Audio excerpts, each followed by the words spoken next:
Hello, everyone, and welcome to the Brick Theater. Thank you so much for joining us. I'm Teresa Bucheister, and I'm coming to you live on the God mic and the tech booth at the Brick Theater on Metropolitan Avenue in Brooklyn, New York.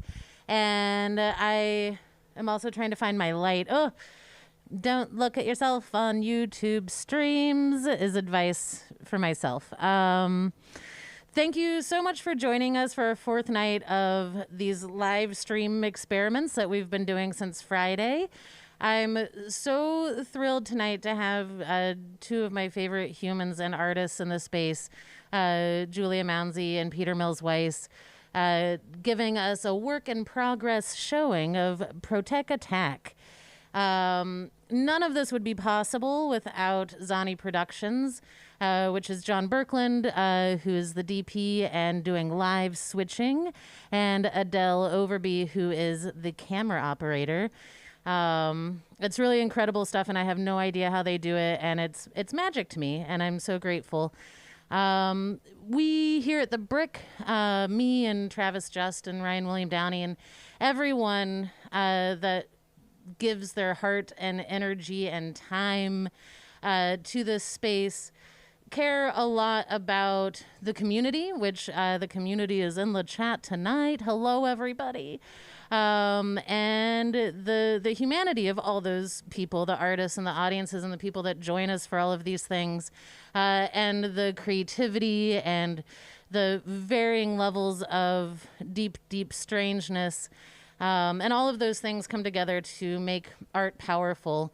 The Brick Theater, where we're at right now, is struggling to survive because we are not a moneyed institution, and we spend our energy in so many ways that are not fundraising,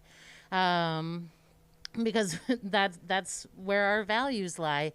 So if you like the vibe of what we're doing in general, or the show tonight, or any of the shows from this past weekend, or even, the sound of my voice, the scent of the Nag Champa, whatever, and you want to donate, that will help us survive, and we would be so, so grateful to you for that. The show will begin momentarily. If you need a drink, or, you don't really have time to go to the bathroom, but also don't hold it. Oh, God, I'm rambling now. So I'm just going to say the show will begin momentarily, and we're so glad that you're here. And thank you very much for joining us.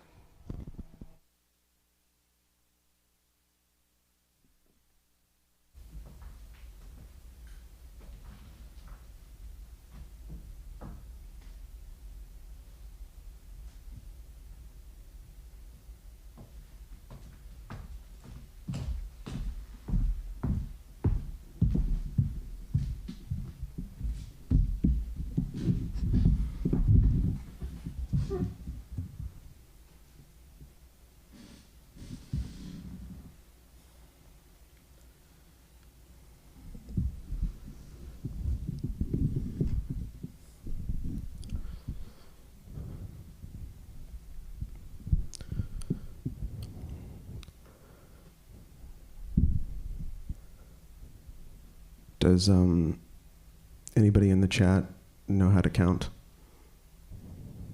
numbers? Any counters in the chat? Put a 1 in the chat if you know how to count.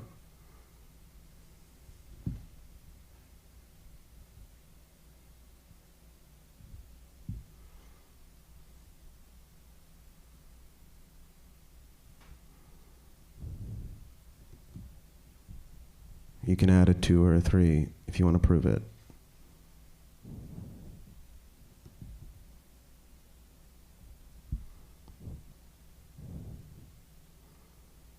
Okay.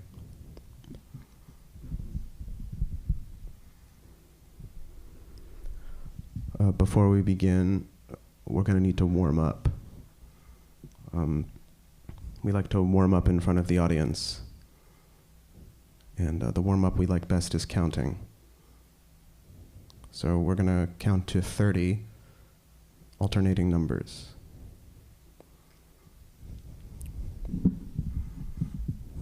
Okay. Are you ready?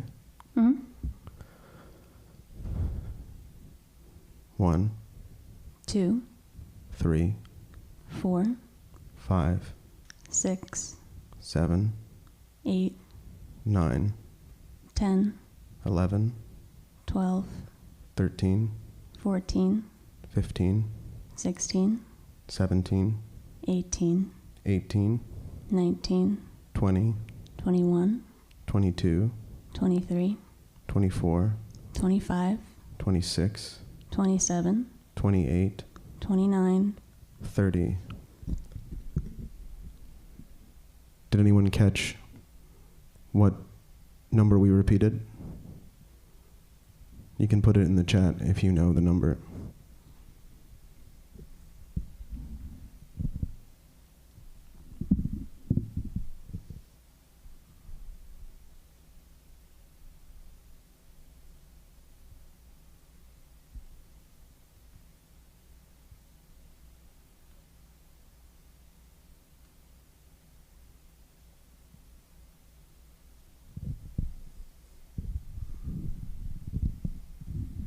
Okay.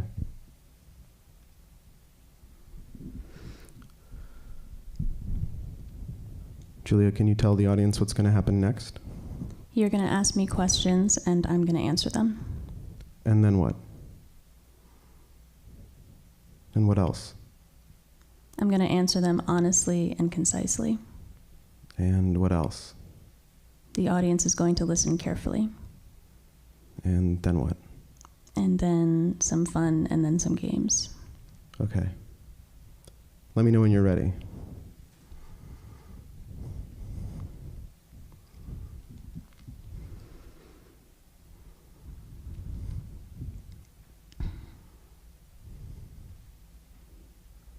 I'm ready. What is your name? Julia. What is my name? Peter. How are you feeling? Very tired. Are you low on sleep? No, I sleep a lot. Then why are you tired?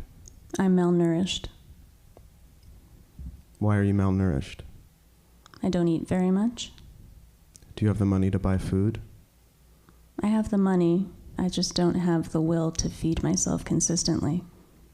So how do you sustain yourself? Pre-sliced cheese, untoasted bread, and instant coffee with tap water. Where do you get your coffee, cheese, and bread? I get them delivered. Through which service? Postmates. So just coffee, cheese, and bread. Sometimes I get pizza. Why only coffee, cheese, bread, and pizza? Those are the foods I like the most. Do you eat the cheese and bread individually, or do you make cheese sandwiches? Depends. What does it depend on? Whether it's lunch or dinner. Okay.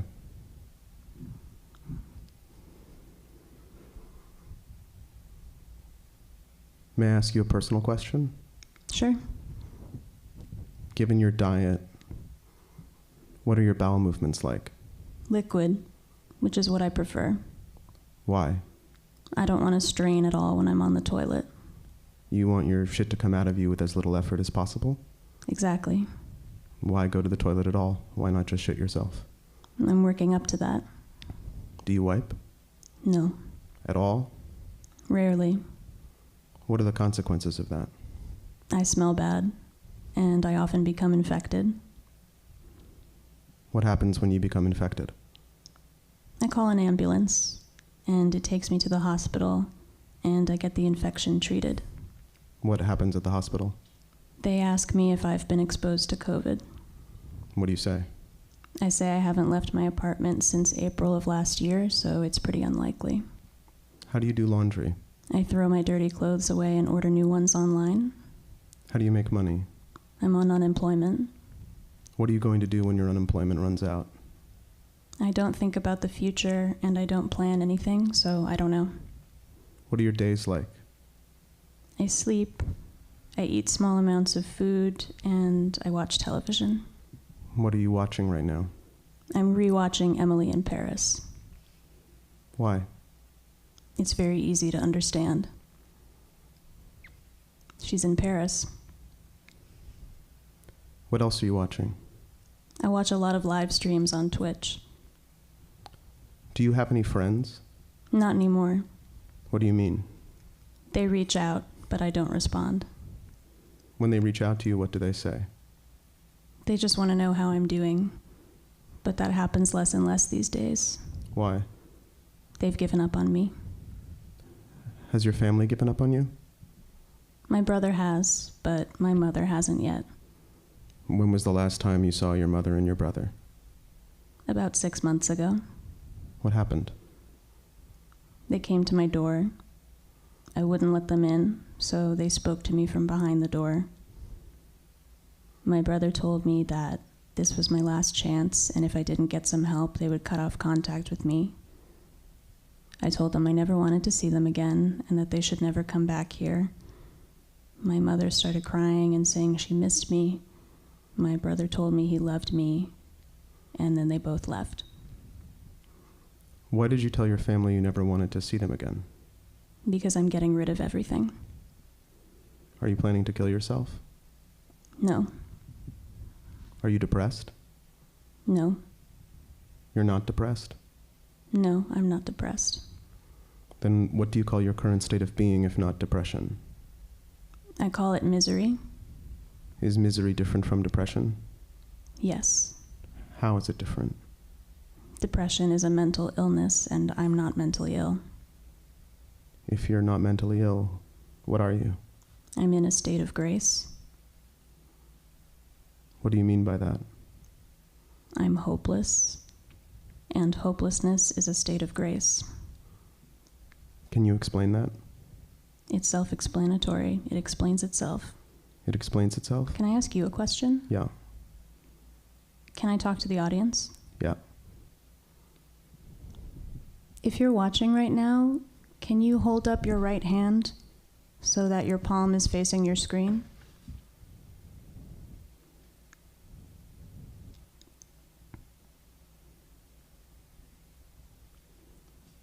Now, leaving your right hand where it is, can you take your left hand and give yourself a high five like this?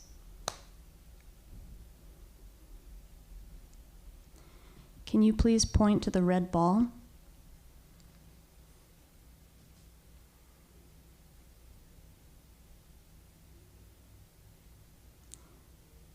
Can you please follow the red ball around your screen with your finger?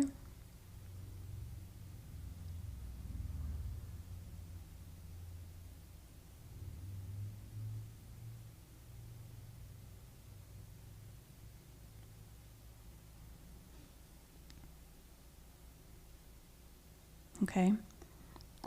Close your eyes and just listen to my voice for a second. I'm going to ask you a question. You can just answer it in your head. This is the question I ask myself every day.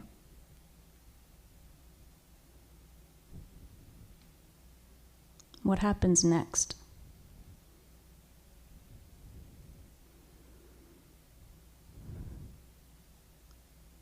What happens next?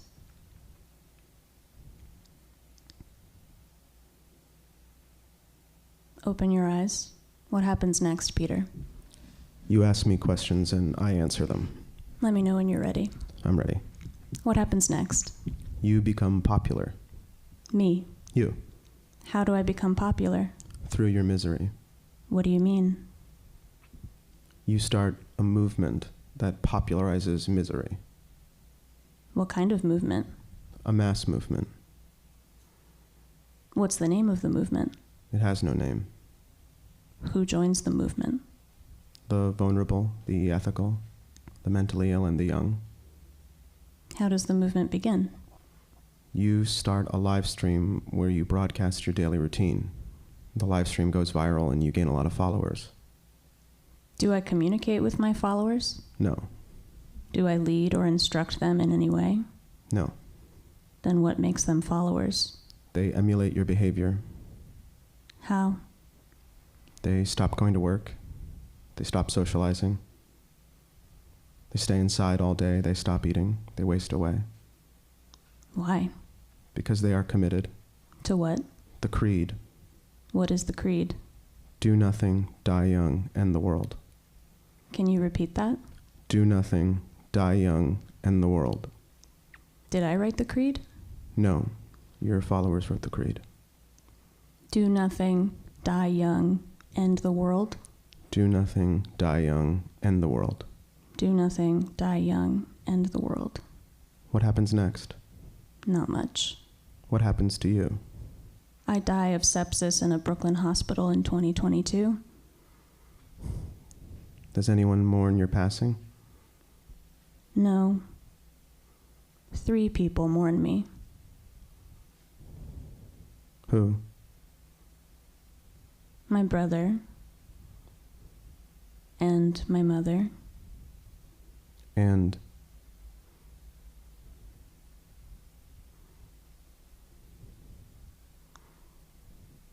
Chester. Chester? Chester. Who is Chester? That's a really good question. Chester is the nurse who was with me when I died. And he is the exact opposite of me. He is deeply content and full of life. And he sees the good in everything, even in me. He is healthy. He's sweet. He functions. He's selfless, but relatable.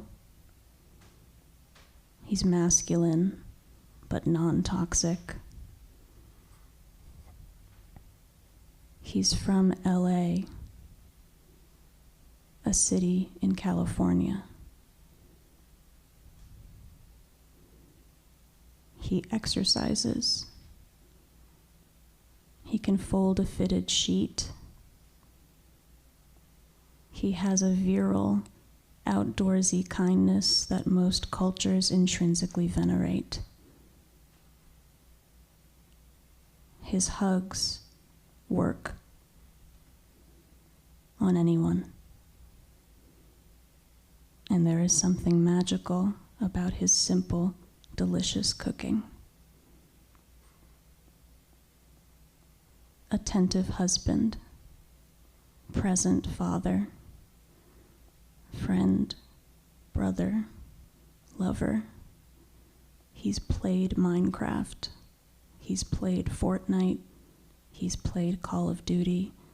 He's damn well played it all. And he's an incredible singer, actually. But he doesn't show off. He blends. He makes art for himself, even though his work is leagues ahead of even the most skilled professional. He's in therapy, and he appreciates it. But his therapist is the one who benefits most from their sessions. He is a triple threat poet, free verse sonnets and limericks, published in the New Yorker and the New Jerser. Pulitzer, MacArthur, Heisman, TED Fellow. He can talk to any insect and drastically improve its life.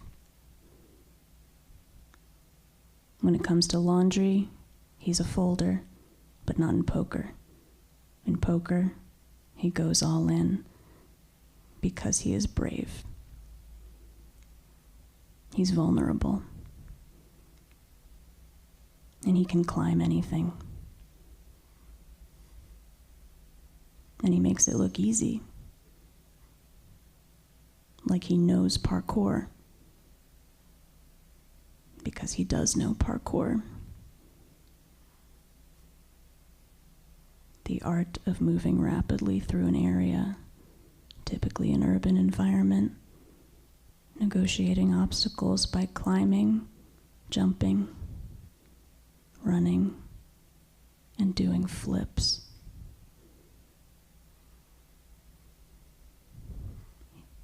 He runs an educational nonprofit centered around parkour. He's kind of an ambassador for the sport of parkour. And he loves to skateboard.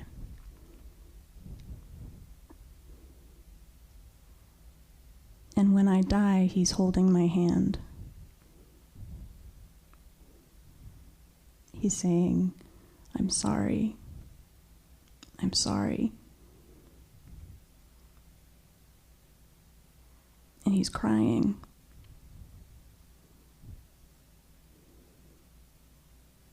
He looks so good when he cries.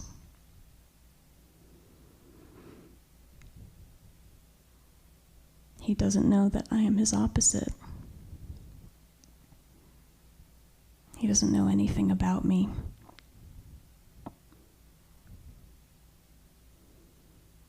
Chester. His name is Chester. That's who we're talking about.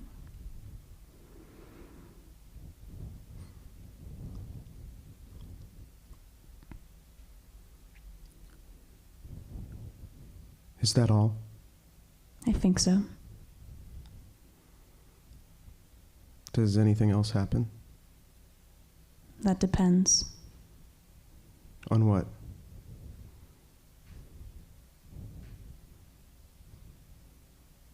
What does it depend on?